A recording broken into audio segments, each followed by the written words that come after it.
Hello guys, in this video I'm going to show you how to add a free trial in Stripe so customers can try your product before purchasing.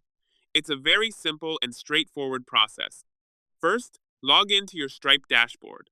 Once you're on the dashboard, click on the plus button and select Create. Then choose Subscription. In the subscription details, select the subscription duration and choose your product price. Next, you can enable automatic tax collection or add taxes manually if needed. The most important part here is setting the free trial period.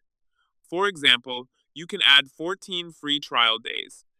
You'll also see options to pause or cancel the subscription if the trial ends without a payment method. Select the option that works best for you. After that, fill in any remaining details as needed and click Create Subscription. Once completed, your subscription will include a 14-day free trial. This allows customers to test your product before buying, while you can monitor everything directly from your Stripe dashboard. I hope this video helped. Don't forget to subscribe, and I'll see you in the next video.